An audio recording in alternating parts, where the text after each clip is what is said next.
ಇಡೀ ದೇಶಾದ್ಯಂತ ಭರತಖಂಡವನ್ನು ನಾವು ದೈವಭೂಮಿ ಅಂತೇಳಿ ಕರಿತೀವಿ. ಭಾರತೀಯರಿಗೆ, ಅದರಲ್ಲೂ ವಿಶೇಷವಾಗಿ ಹಿಂದೂ ಸಂಪ್ರದಾಯಸ್ಥರಿಗೆ ಸಾಂಸ್ಕೃತಿಕವಾಗಿ ಮತ್ತು ಆಧ್ಯಾತ್ಮಿಕವಾಗಿ, ಧಾರ್ಮಿಕವಾಗಿ ವ್ಯಾಸ ಮಹರ್ಷಿಗಳು ಜಗತ್ತಿನ ಗುರು ಅಂತ ಅನಿಸ್ಕೊತಾರೆ. ಮಹಾಗುರುವಾಗಿ ಅವರು ನಮಗೆಲ್ಲರೂ ಕೂಡ ಆದರ್ಶಪ್ರಾಯರಾಗಿ ಗುರು ಪರಂಪರೆಯನ್ನು ಮುಂದುವರಿಸಲಿಕ್ಕೆ ಅವರ ಸಂದೇಶ ಬಹಳ ಶ್ಲಾಘನೀಯವಾದ್ದು.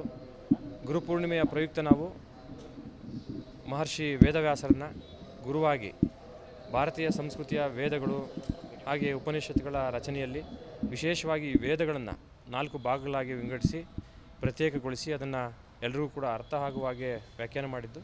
ಮತ್ತು ಭಾರತೀಯರ ಧರ್ಮಗ್ರಂಥ ಮಹಾಭಾರತ ಅಂತ ಏನು ಕರಿತೀವಿ, ಆ ಮಹಾಭಾರತ ರಚನೆಯಲ್ಲಿ ವೇದವ್ಯಾಸರ ಪಾತ್ರ ಮತ್ತು ಅವರ ಮನೋಭೂಮಿಕೆ ಅತ್ಯಂತ ಪ್ರಧಾನವಾದ್ದು.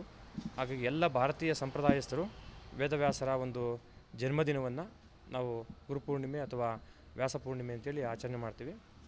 ನಮ್ಮ ಮಂಡ್ಯದಲ್ಲೂ ಕೂಡ ವಿಶೇಷವಾಗಿ ಇವತ್ತು ಎಲ್ಲ ಹೆಣ್ಮಕ್ಳು, ಚುಂಚುಶ್ರೀ ಬಳಗದ ಎಲ್ಲ ಹೆಣ್ಮಕ್ಳು ಕೂಡ ಸೇರಿ ಒಂದು ಸಾಂಪ್ರದಾಯಿಕವಾಗಿ ಭಾರತೀಯ ಸಂಸ್ಕೃತಿಯನ್ನು ಉಳಿಸಬೇಕು, ಬೆಳೆಸಬೇಕು ಮತ್ತು ಪ್ರೋತ್ಸಾಹಿಸಬೇಕು ಅಂತೇಳಿ ಇವತ್ತು ವಿಶೇಷವಾದಂಥ ಆಷಾಢ ಮಾಸ ಪೂಜೆಯನ್ನು ಮತ್ತು ಸಾಮೂಹಿಕ ಸತ್ಯನಾರಾಯಣ ಪೂಜೆಯನ್ನು ಹಮ್ಮಿಕೊಂಡಿರುವಂಥದ್ದು ಒಂದು ಸಂತೋಷ ಸಂಗತಿ, ಒಂದು ಶ್ಲಾಘನೀಯ ಅಂತೇಳಿ ಭಾವಿಸ್ತೀವಿ.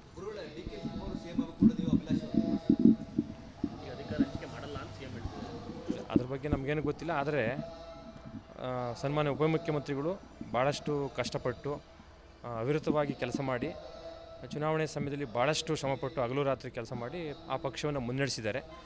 ಆ ಪಕ್ಷದ ಎಲ್ಲ ಹಿರಿಯರಿಗೂ ಕೂಡ ಅವರು ಕೂಡ ಒಮ್ಮೆ ಮುಖ್ಯಮಂತ್ರಿಗಳಾಗಬೇಕು ಅನ್ನೋ ಒಂದು ಹಂಬಲ ಇದ್ದೇ ಇರುತ್ತೆ.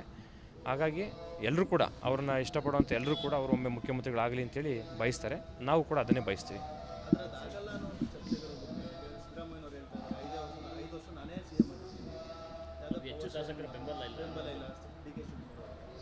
ಇಲ್ಲ, ಆ ಥರ ಏನಿಲ್ಲ. ಯಾಕೆಂದರೆ ಅದು ಪಕ್ಷದ ಶಿಸ್ತು ಮತ್ತು ನಡವಳಿಕೆಗಳ ಮೇಲೆ ನಿಂತಿರುತ್ತೆ. ವಿಶೇಷವಾಗಿ ಉಪಮುಖ್ಯಮಂತ್ರಿಗಳು ಶಿಸ್ತಿನ ಸಿಪಾಯಿ. ಅವರು ತಾಳ್ಮೆಯಿಂದ ಕಾಯ್ದು ಒಂದು ಒಳ್ಳೆಯ ಸ್ಥಾನವನ್ನು ಪಡ್ಕೊಂಡು ಪಕ್ಷಕ್ಕೆ ಮತ್ತು ಸಮಾಜಕ್ಕೆ ಮತ್ತು ನಾಡಿಗೆ ಕೆಲಸ ಮಾಡಬೇಕು ಅನ್ನೋ ಒಂದು ಹಂಬಲವನ್ನು ನಾವು ಹತ್ರದಿಂದ ನೋಡಿದ್ದೀವಿ. ಅವ್ರು ಯಾವುದಕ್ಕೂ ಕೂಡ ಆತರ ಪಡೋದಿಲ್ಲ. ಅವರು ಸಂಯಮದಿಂದಲೇ ಪಕ್ಷವನ್ನು ಮುನ್ನಡೆಸಿ ಇಷ್ಟರ ಮಟ್ಟಿಗೆ ತಂದು ನಿಲ್ಲಿಸಿದ್ದಾರೆ. ಅದೇ ರೀತಿ ಸಂಯಮದಿಂದ ಅಧಿಕಾರವನ್ನು ಹೈಕಮಾಂಡ್ನ ಅಪೇಕ್ಷೆ ಮೇರೆಗೆ ಪಡ್ಕೊಂಡು ಮುಖ್ಯಮಂತ್ರಿಗಳಾಗಿ ಅವರು ಕೆಲಸವನ್ನು ಮಾಡೇ ಮಾಡ್ತಾರೆ. ನಮಗೆ ಅದ್ರ ಬಗ್ಗೆ ಗೊತ್ತಿಲ್ಲ, ಬಟ್ ಅವರ ಮುಖ್ಯಮಂತ್ರಿಗಳಂತೂ ಆಗೇ ಆಗ್ತಾರೆ. ಹೌದು, ವಿಶೇಷವಾಗಿ ಅವರು ಸಮುದಾಯವನ್ನು ಮನವಿ ಮಾಡಿಕೊಂಡಾಗ ಸಮುದಾಯ ಹೌದು, ಒಬ್ಬ ಯುವ ಸಂಘಟಕನಿಗೆ, ಒಳ್ಳೆಯ ಸಂಘಟನಾ ಚತುರನಿಗೆ ಮುಖ್ಯಮಂತ್ರಿ ಸ್ಥಾನ ಸಿಕ್ಕರೆ ರಾಜ್ಯಕ್ಕೆ ಒಳ್ಳೆಯದಾಗ್ಬೋದು, ಸಮುದಾಯಕ್ಕೂ ಕೂಡ ಒಳ್ಳೆಯದಾಗ್ಬೋದು. ಮತ್ತು ಸಮುದಾಯದಲ್ಲಿ ಅನೇಕ ಅತಿರಥ ಮಹಾರಥರು ಮುಖ್ಯಮಂತ್ರಿಗಳಾಗಿ ಈಗಾಗಲೇ ಒಳ್ಳೆಯ ಕೆಲಸಗಳನ್ನ ನಾಡಿಗೆ ಮಾಡಿದ್ದಾರೆ. ಆ ನಿಟ್ಟಿನಲ್ಲಿ ಅವರು ಕೂಡ ಮಾಡಲಿ, ಅವರ ಶ್ರಮಕ್ಕೆ ತಕ್ಕ ಪ್ರತಿಫಲ ಸಿಗಲಿ ಅನ್ನೋ ಉದ್ದೇಶಕ್ಕೋಸ್ಕರ ಬಯಸಿದ್ದುಂಟು, ಅಧಿಕಾರವನ್ನು ಕೊಟ್ಟಿದ್ದು ಉಂಟು. ಹಾಗಾಗಿ ಈ ಭಾಗದಲ್ಲಿ, ಮೈಸೂರು ಭಾಗದಲ್ಲಿ ಹೆಚ್ಚು ಅವರಿಗೆ ಒಲವನ್ನು ತೋರಿಸಿದಕ್ಕೋಸ್ಕರ 135-136 ಸೀಟುಗಳು ಬರಲಿಕ್ಕೆ ಸಾಧ್ಯ ಆಯಿತು. Thank you. ಇಡೀ ದೇಶಾದ್ಯಂತ ಭರತಖಂಡವನ್ನು ನಾವು ದೈವಭೂಮಿ ಅಂತೇಳಿ ಕರಿತೀವಿ. ಭಾರತೀಯರಿಗೆ, ಅದರಲ್ಲೂ ವಿಶೇಷವಾಗಿ ಹಿಂದೂ ಸಂಪ್ರದಾಯಸ್ಥರಿಗೆ ಸಾಂಸ್ಕೃತಿಕವಾಗಿ ಮತ್ತು ಆಧ್ಯಾತ್ಮಿಕವಾಗಿ, ಧಾರ್ಮಿಕವಾಗಿ ವ್ಯಾಸ ಮಹರ್ಷಿಗಳು ಜಗತ್ತಿನ ಗುರು ಅಂತ ಅನಿಸ್ಕೊತಾರೆ. ಮಹಾಗುರುವಾಗಿ ಅವರು ನಮಗೆಲ್ಲರೂ ಕೂಡ ಆದರ್ಶಪ್ರಾಯರಾಗಿ ಗುರು ಪರಂಪರೆಯನ್ನು ಮುಂದುವರಿಸಲಿಕ್ಕೆ ಅವರ ಸಂದೇಶ ಬಹಳ ಶ್ಲಾಘನೀಯವಾದ್ದು. ಗುರುಪೂರ್ಣಿಮೆಯ ಪ್ರಯುಕ್ತ ನಾವು ಮಹರ್ಷಿ ವೇದವ್ಯಾಸರನ್ನು ಗುರುವಾಗಿ ಭಾರತೀಯ ಸಂಸ್ಕೃತಿಯ ವೇದಗಳು ಹಾಗೆ ಉಪನಿಷತ್ತುಗಳ ರಚನೆಯಲ್ಲಿ ವಿಶೇಷವಾಗಿ ವೇದಗಳನ್ನು 4 ಭಾಗಗಳಾಗಿ ವಿಂಗಡಿಸಿ ಪ್ರತ್ಯೇಕಗೊಳಿಸಿ ಅದನ್ನು ಎಲ್ಲರೂ ಕೂಡ ಅರ್ಥ ಆಗುವ ಹಾಗೆ ವ್ಯಾಖ್ಯಾನ ಮಾಡಿದ್ದು. ಮತ್ತು ಭಾರತೀಯರ ಧರ್ಮಗ್ರಂಥ ಮಹಾಭಾರತ ಅಂತ ಏನು ಕರಿತೀವಿ, ಆ ಮಹಾಭಾರತ ರಚನೆಯಲ್ಲಿ ವೇದವ್ಯಾಸರ ಪಾತ್ರ ಮತ್ತು ಅವರ ಮನೋಭೂಮಿಕೆ ಅತ್ಯಂತ ಪ್ರಧಾನವಾದ್ದು.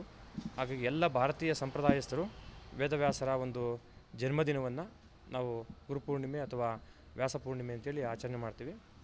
ನಮ್ಮ ಮಂಡ್ಯದಲ್ಲೂ ಕೂಡ ವಿಶೇಷವಾಗಿ ಇವತ್ತು ಎಲ್ಲ ಹೆಣ್ಮಕ್ಳು, ಚುಂಚುಶ್ರೀ ಬಳಗದ ಎಲ್ಲ ಹೆಣ್ಮಕ್ಳು ಕೂಡ ಸೇರಿ ಒಂದು ಸಾಂಪ್ರದಾಯಿಕವಾಗಿ ಭಾರತೀಯ ಸಂಸ್ಕೃತಿಯನ್ನು ಉಳಿಸಬೇಕು, ಬೆಳೆಸಬೇಕು ಮತ್ತು ಪ್ರೋತ್ಸಾಹಿಸಬೇಕು ಅಂತೇಳಿ ಇವತ್ತು ವಿಶೇಷವಾದಂಥ ಆಷಾಢ ಮಾಸ ಪೂಜೆಯನ್ನು ಮತ್ತು ಸಾಮೂಹಿಕ ಸತ್ಯನಾರಾಯಣ ಪೂಜೆಯನ್ನು ಹಮ್ಮಿಕೊಂಡಿರುವಂಥದ್ದು ಒಂದು ಸಂತೋಷ ಸಂಗತಿ, ಒಂದು ಶ್ಲಾಘನೀಯ ಅಂತೇಳಿ ಭಾವಿಸ್ತೀವಿ.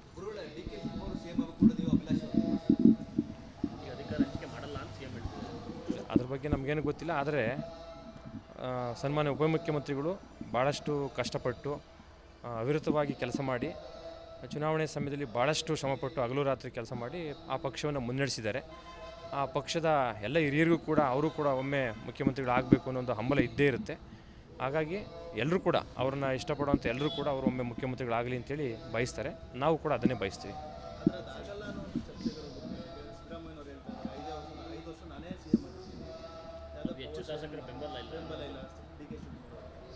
ಇಲ್ಲ, ಆ ಥರ ಏನಿಲ್ಲ.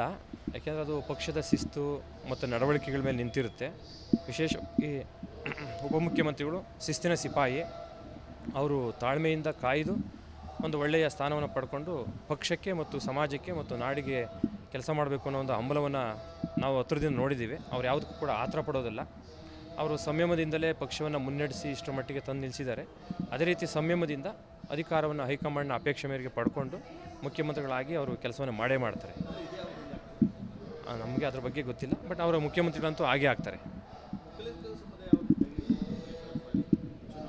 ಹೌದು, ವಿಶೇಷವಾಗಿ ಅವರು ಸಮುದಾಯವನ್ನು ಮನವಿ ಮಾಡಿಕೊಂಡಾಗ ಸಮುದಾಯ ಹೌದು ಒಬ್ಬ ಯುವ ಸಂಘಟಕನಿಗೆ, ಒಳ್ಳೆಯ ಸಂಘಟನಾ ಚತುರನಿಗೆ ಮುಖ್ಯಮಂತ್ರಿ ಸ್ಥಾನ ಸಿಕ್ಕರೆ ರಾಜ್ಯಕ್ಕೆ ಒಳ್ಳೆಯದಾಗ್ಬೋದು, ಸಮುದಾಯಕ್ಕೂ ಕೂಡ ಒಳ್ಳೆಯದಾಗ್ಬೋದು. ಮತ್ತು ಸಮುದಾಯದಲ್ಲಿ ಅನೇಕ ಅತಿರಥ ಮಹಾರಥರು ಮುಖ್ಯಮಂತ್ರಿಗಳಾಗಿ ಈಗಾಗಲೇ ಒಳ್ಳೆಯ ಕೆಲಸಗಳನ್ನ ನಾಡಿಗೆ ಮಾಡಿದ್ದಾರೆ.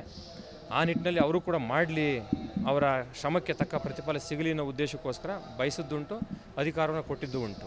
ಹಾಗಾಗಿ ಈ ಭಾಗದಲ್ಲಿ, ಮೈಸೂರು ಭಾಗದಲ್ಲಿ ಹೆಚ್ಚು ಅವರಿಗೆ ಒಲವನ್ನು ತೋರಿಸಿದಕ್ಕೋಸ್ಕರ 135-136 ಸೀಟುಗಳು ಬರಲಿಕ್ಕೆ ಸಾಧ್ಯ ಆಯಿತು. Thank you. ಇಡೀ ದೇಶಾದ್ಯಂತ ಭರತಖಂಡವನ್ನು ನಾವು ದೈವಭೂಮಿ ಅಂತೇಳಿ ಕರಿತೀವಿ. ಭಾರತೀಯರಿಗೆ, ಅದರಲ್ಲೂ ವಿಶೇಷವಾಗಿ ಹಿಂದೂ ಸಂಪ್ರದಾಯಸ್ಥರಿಗೆ ಸಾಂಸ್ಕೃತಿಕವಾಗಿ ಮತ್ತು ಆಧ್ಯಾತ್ಮಿಕವಾಗಿ, ಧಾರ್ಮಿಕವಾಗಿ ವ್ಯಾಸ ಮಹರ್ಷಿಗಳು ಜಗತ್ತಿನ ಗುರು ಅಂತ ಅನಿಸ್ಕೊತಾರೆ. ಮಹಾಗುರುವಾಗಿ ಅವರು ನಮಗೆಲ್ಲರಿಗೂ ಕೂಡ ಆದರ್ಶಪ್ರಾಯರಾಗಿ ಗುರು ಪರಂಪರೆಯನ್ನು ಮುಂದುವರಿಸಲಿಕ್ಕೆ ಅವರ ಸಂದೇಶ ಬಹಳ ಶ್ಲಾಘನೀಯವಾದ್ದು. ಗುರುಪೂರ್ಣಿಮೆಯ ಪ್ರಯುಕ್ತ ನಾವು ಮಹರ್ಷಿ ವೇದವ್ಯಾಸರನ್ನು ಗುರುವಾಗಿ ಭಾರತೀಯ ಸಂಸ್ಕೃತಿಯ ವೇದಗಳು ಹಾಗೆ ಉಪನಿಷತ್ತುಗಳ ರಚನೆಯಲ್ಲಿ ವಿಶೇಷವಾಗಿ ವೇದಗಳನ್ನು 4 ಭಾಗಗಳಾಗಿ ವಿಂಗಡಿಸಿ ಪ್ರತ್ಯೇಕಗೊಳಿಸಿ ಅದನ್ನು ಎಲ್ಲರಿಗೂ ಕೂಡ ಅರ್ಥ ಆಗುವ ಹಾಗೆ ವ್ಯಾಖ್ಯಾನ ಮಾಡಿದ್ದು. ಮತ್ತು ಭಾರತೀಯರ ಧರ್ಮಗ್ರಂಥ ಮಹಾಭಾರತ ಅಂತ ಏನು ಕರಿತೀವಿ, ಆ ಮಹಾಭಾರತ ರಚನೆಯಲ್ಲಿ ವೇದವ್ಯಾಸರ ಪಾತ್ರ ಮತ್ತು ಅವರ ಮನೋಭೂಮಿಕೆ ಅತ್ಯಂತ ಪ್ರಧಾನವಾದ್ದು. ಹಾಗಾಗಿ ಎಲ್ಲ ಭಾರತೀಯ ಸಂಪ್ರದಾಯಸ್ಥರು ವೇದವ್ಯಾಸರ ಒಂದು ಜನ್ಮದಿನವನ್ನು ನಾವು ಗುರುಪೂರ್ಣಿಮೆ ಅಥವಾ ವ್ಯಾಸಪೂರ್ಣಿಮೆ ಅಂತೇಳಿ ಆಚರಣೆ ಮಾಡ್ತೀವಿ. ನಮ್ಮ ಮಂಡ್ಯದಲ್ಲೂ ಕೂಡ ವಿಶೇಷವಾಗಿ ಇವತ್ತು ಎಲ್ಲ ಹೆಣ್ಮಕ್ಳು, ಚುಂಚುಶ್ರೀ ಬಳಗದ ಎಲ್ಲ ಹೆಣ್ಮಕ್ಳು ಕೂಡ ಸೇರಿ ಒಂದು ಸಾಂಪ್ರದಾಯಿಕವಾಗಿ ಭಾರತೀಯ ಸಂಸ್ಕೃತಿಯನ್ನು ಉಳಿಸಬೇಕು, ಬೆಳೆಸಬೇಕು ಮತ್ತು ಪ್ರೋತ್ಸಾಹಿಸಬೇಕು ಅಂತೇಳಿ ಇವತ್ತು ವಿಶೇಷವಾದಂಥ ಆಷಾಢ ಮಾಸ ಪೂಜೆಯನ್ನು ಮತ್ತು ಸಾಮೂಹಿಕ ಸತ್ಯನಾರಾಯಣ ಪೂಜೆಯನ್ನು ಹಮ್ಮಿಕೊಂಡಿರುವಂಥದ್ದು ಒಂದು ಸಂತೋಷ ಸಂಗತಿ, ಒಂದು ಶ್ಲಾಘನೀಯ ಅಂತೇಳಿ ಭಾವಿಸ್ತೀವಿ.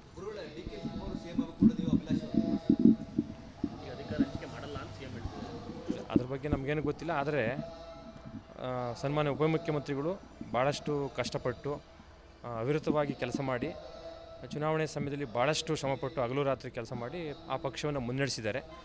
ಆ ಪಕ್ಷದ ಎಲ್ಲ ಹಿರಿಯರಿಗೂ ಕೂಡ ಅವರು ಕೂಡ ಒಮ್ಮೆ ಮುಖ್ಯಮಂತ್ರಿಗಳಾಗಬೇಕು ಅನ್ನೋ ಒಂದು ಹಂಬಲ ಇದ್ದೇ ಇರುತ್ತೆ. ಹಾಗಾಗಿ ಎಲ್ಲರೂ ಕೂಡ ಅವ್ರನ್ನ ಇಷ್ಟಪಡುವಂಥ ಎಲ್ಲರೂ ಕೂಡ ಅವರು ಒಮ್ಮೆ ಮುಖ್ಯಮಂತ್ರಿಗಳಾಗಲಿ ಅಂತೇಳಿ ಬಯಸ್ತಾರೆ. ನಾವು ಕೂಡ ಅದನ್ನೇ ಬಯಸ್ತೀವಿ.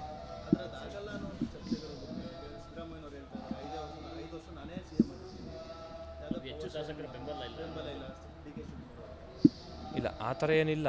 ಯಾಕೆಂದರೆ ಅದು ಪಕ್ಷದ ಶಿಸ್ತು ಮತ್ತು ನಡವಳಿಕೆಗಳ ಮೇಲೆ ನಿಂತಿರುತ್ತೆ. ವಿಶೇಷವಾಗಿ ಉಪಮುಖ್ಯಮಂತ್ರಿಗಳು ಶಿಸ್ತಿನ ಸಿಪಾಯಿ.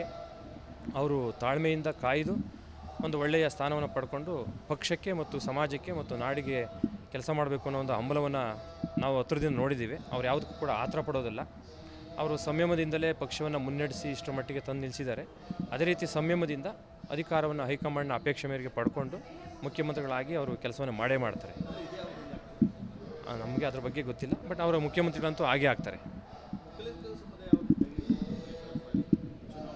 ಹೌದು, ವಿಶೇಷವಾಗಿ ಅವರು ಸಮುದಾಯವನ್ನು ಮನವಿ ಮಾಡಿಕೊಂಡಾಗ ಸಮುದಾಯ ಹೌದು ಒಬ್ಬ ಯುವ ಸಂಘಟಕನಿಗೆ, ಒಳ್ಳೆಯ ಸಂಘಟನಾ ಚತುರನಿಗೆ ಮುಖ್ಯಮಂತ್ರಿ ಸ್ಥಾನ ಸಿಕ್ಕರೆ ರಾಜ್ಯಕ್ಕೆ ಒಳ್ಳೆಯದಾಗ್ಬೋದು, ಸಮುದಾಯಕ್ಕೂ ಕೂಡ ಒಳ್ಳೆಯದಾಗ್ಬೋದು. ಮತ್ತು ಸಮುದಾಯದಲ್ಲಿ ಅನೇಕ ಅತಿರಥ ಮಹಾರಥರು ಮುಖ್ಯಮಂತ್ರಿಗಳಾಗಿ ಈಗಾಗಲೇ ಒಳ್ಳೆಯ ಕೆಲಸಗಳನ್ನ ನಾಡಿಗೆ ಮಾಡಿದ್ದಾರೆ. ಆ ನಿಟ್ಟಿನಲ್ಲಿ ಅವರು ಕೂಡ ಮಾಡಲಿ, ಅವರ ಶ್ರಮಕ್ಕೆ ತಕ್ಕ ಪ್ರತಿಫಲ ಸಿಗಲಿ ಅನ್ನೋ ಉದ್ದೇಶಕ್ಕೋಸ್ಕರ ಬಯಸಿದ್ದುಂಟು, ಅಧಿಕಾರವನ್ನು ಕೊಟ್ಟಿದ್ದು ಉಂಟು. ಹಾಗಾಗಿ ಈ ಭಾಗದಲ್ಲಿ, ಮೈಸೂರು ಭಾಗದಲ್ಲಿ ಹೆಚ್ಚು ಅವರಿಗೆ ಒಲವನ್ನು ತೋರಿಸಿದಕ್ಕೋಸ್ಕರ 135-136 ಸೀಟುಗಳು ಬರಲಿಕ್ಕೆ ಸಾಧ್ಯ ಆಯಿತು.